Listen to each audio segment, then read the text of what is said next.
C'est la fin. Ça faisait très très longtemps que j'avais pas été triste pour du football. J'ai été déçu, énervé. Là, je suis triste. La vie ne m'en voulait même pas, hein. J'ai les yeux rouges, il est 1h du matin. Je préfère pas pleurer devant vous. Samedi, ça sera sa dernière. Je vais pas, moi, je peux pas, je peux pas. J'avais séché l'école pour aller voir Karim Benzema faire ses adieux, je pensais que c'était bon pour moi. En fait, quand vous voyez qu'une paire de lunettes, vous savez déjà. Luka Modric, en mode... Regarde mon fond d'écran. Luka Modric, en fait, je pense que la vie de ma mère, hein, j'ai plus de photos de lui dans mon téléphone que de photos avec moi et mes parents. La vie est cruelle, c'est faux. En fait, ce que je vois, c'est faux, c'est pas possible. Non, les Valero qui sont pas prolongés, ok. Ça date qu'ils sont là, mais on s'en moque. Ils gaspillent le salaire, ils gaspillent l'argent du club. Mais Pérez, il a plus de Ligue des Champions que le FC Barcelone. Sur la vie de ma mère. Cette phrase-là, elle est fausse. Le joueur souhaite rester, mais le Real Madrid ne lui a pas proposé de nouveau comme... En fait, c'est pas possible ce que je vois. Il a peut-être 65 ans, et il a peut-être pas les jambes des autres, mais c'est le meilleur, c'est toujours le meilleur à son actif. 49 blessures cette saison, 65 ans. Seul Luka Modric et Arda Güler n'a pas été touché. C'est pour vous dire la forme physique du boug. Il y a quelques jours, on nous avait dit qu'il avait accepté de baisser son salaire. En fait, il fait pas tâche dans l'équipe. S'il faut même qu'il pique la Yaska du club, mais qu'il pique avec plaisir, genre, s'il faut même qu'on le paye, on va le payer. Il peut pas partir sur cette fausse note, c'est pas possible. En fait, non. Pourquoi pas une saison sur le banc, même, laissez-le, même qu'il rentre 1 minute par match, même, on fait Modric, ah. J'espère juste que mon Real Madrid ne va pas faire ça. Le Real Madrid ne prévoit pas d'annoncer quoi que ce soit cette semaine concernant Modric et Lucas Vazquez. Ce que je comprends pas, c'est qu'on veut pas de box-to-box, on veut un milieu créateur. Milieu créateur, il n'y a pas plus créateur que Luka Modric dans cet effectif-là. Non, ça passe pas. Empêcher Modric de prolonger, hein. T'as de la chance, je suis pas mauvais parce que toi, je vais te souhaiter des trucs de fou. Dites-moi que c'est une blague. Notre petit chouchou, Hendrik, pitié. Hendrik est absent pendant 2 mois. Il va manquer la Coupe du Monde des clubs. Là, je suis tellement déçu pour lui parce que cette année, du côté du Real Madrid, il a souffert sous Carlo Ancelotti. Il ne jouait pas. Le moment où il devait prouver les choses devant son nouvel entraîneur, qui est Xabi Alonso, il se blesse et pendant une longue durée, 2 mois. Et en plus, dans une compétition où quand même il aurait eu du temps de jeu. T'as des équipes assez abordables. Alors ce qu'il a, c'est qu'il est blessé au niveau du tendon. On sait très bien que ce type de blessure, c'est assez complexe. Et si c'est pas bien traité, ça peut mettre fin à ta carrière. Les gars, moi, il y a une question qui me turlupine depuis un certain temps. Alors je ne retourne pas ma veste. Ça, je l'ai toujours dit. Est-ce que pour vous, Hendrik, ce serait pas mieux de le prêter dans un club? Par exemple, au Borussia Dortmund, où il pourra planter énormément de buts. Il pourra aider Dortmund aussi, parce qu'il a des qualités, elles sont tout simplement indéniables. Ou le mieux, ce serait de le laisser au Real Madrid sous Xabi Alonso. Dites-moi là en commentaire ce que vous pensez, mais sinon en vrai, c'est à toi. Moi en tout cas, bien, alhamdoulilah. Enfin, on n'attendait que ça. Protéger Vinicius Junior. Vous demandez un bon comportement? Protéger Vinicius Junior. Et cette décision, elle est complètement historique du côté de l'Espagne. Alors pour des insultes racistes envers Vinicius Junior à Valladolid, 5 supporters ont été condamnés à 1 an de prison, 1080 à 1620 euros d'amende, 3 ans d'interdiction de stade. Alors je vous cache pas, pour des insultes racistes, c'est pas assez. C'est pas assez, il faut ajouter. Voilà. Mais pour moi, du moment qu'ils sanctionnent, c'est déjà une avancée. Parce qu'on sait très bien que eux, ils sont sous-développés au niveau du racisme. Voilà, les Espagnols, voilà, le racisme, vraiment, c'est incorporé sur certains stades. Malheureusement, c'est une réalité, que vous le vouliez ou non. Donc, ces actes-là sont reconnus comme crimes de haine. Et ça fait plaisir. Des mesures drastiques seront appliquées sur cet aspect-là. Parce qu'on critique Vinicius, on lui demande d'avoir le meilleur des comportements. Mais mettez-le dans les bonnes dispositions pour qu'il puisse se sentir tout simplement à l'aise. C'est tout ce qu'on demande, bordel. Donc les gars, j'espère que les sanctions vont s'aggraver parce que, on va pas se mentir, 1 an de prison et quelques euros d'amende, ça sert à rien. Et 3 ans d'interdiction de stade, on s'en bat les couilles. Là, c'est à vie. Voilà, c'est tout ce qu'on demande.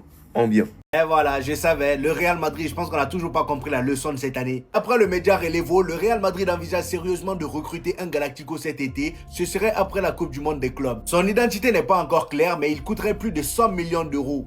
Pourquoi faire? Galactico de cette année-là, ça nous a pas suffi. Je pensais qu'avec la claque qu'on s'est pris cette année-là, on allait s'asseoir, réfléchir à des recrutements beaucoup plus intelligents qui allaient rééquilibrer toute l'équipe. Ça me parle d'un recrutement de Rodri qui est proche de la trentaine. Même si oui, c'est un très bon joueur, mais rappelez-vous qu'il s'est blessé. Il a eu une grosse blessure. Est-ce que ça sera le même Rodri après cette blessure? Et en plus de ça, on va claquer combien? Pour combien d'années il va rester au Real Madrid? On sait pas. D'après le média Lasser, le Real Madrid pourrait se tourner vers Rodri pour son futur milieu de terrain si Zubimendi opte pour Arsenal. Il y a une vraie volonté d'espagnoliser viser le Real Madrid, comme en atteste le recrutement de Xavi Alonso, Dean Hussein ou les pistes Carreras et Zubimendi. Oui, vous pouvez espagnoliser comme vous voulez, mais faut faire ça intelligemment. À quoi ça sert d'aller recruter tous les gros joueurs du monde pour les ramener au Real Madrid? Finalement, ils jouent pas tous. Florian Wirtz là par exemple que Xavi Alonso veut ramener. Après lui, je le comprends. Florian Wirtz, voilà, c'est son chouchou. Donc s'il vient au Real Madrid, c'est normal qu'il a envie de le ramener. Et pour l'instant, Rodri est là, il n'a pas encore bougé. S'il vient, il va jouer à la place de qui au milieu, sachant qu'on va jouer probablement en 3-5-2. Au milieu, pour l'instant, Tchouaméni à son poste, c'est le seul. Jude Bellingham, ça va pas bouger. Valverde, ça va pas bouger. Lui, là, il va jouer où?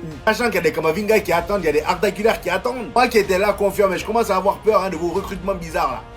Et c'est ça que je vous reproche les Barcelonais, en fait, c'est votre droit, c'est factuel, y a pas de souci. Donc nous aussi on va user de notre droit. Vous le connaissez non? Vous êtes bien marré de lui il y a une semaine au Classico. Cet homme a le même nombre de Ligue des Champions que votre club. Bon qu'à reposter les stories, c'est des faits, hein, ça nous fait mal, oui, donc on a le droit de répondre. Pas un.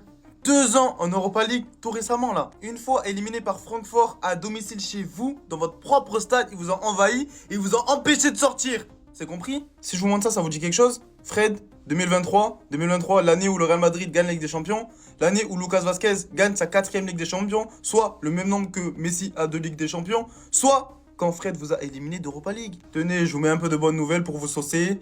Messi, FC Barcelone, le GOAT. Messi, sans lui, vous avez combien de Ligue des Champions? Une? Je me trompe ou pas? Une? Soit le même nombre que l'OM, c'est ça? Vous avez Yamal, ok, mais le débat, on n'a pas dit qu'il était terminé. Demandez juste à Yamal de nous envoyer une photo avec ça. Juste pour voir un truc. Les Catalans, là, les faux Espagnols, arrêtez de m'envoyer des DM pour me narguer. Moi, renvoyez-moi simplement un selfie équivalent au mien, après on reparle. J'allais commencer à vous dire que Joselu est une Ligue des Champions, Kroos en a 5, soit le même nombre que vous. Mais juste Modric, il en a 6, soit plus que l'histoire de votre club, donc bref. Du moment où le fils à Valverde, il a pu toucher ce que Lamine Yamal, Rafinha, Olmo, Ferran Torres, Fermi, tout n'ont jamais touché, arrêtez de parler avec moi. Só sendo muito forte. Depois de sair do Brasil, de bairro que ou você vira bandido ou você tem que trabalhar muito pra...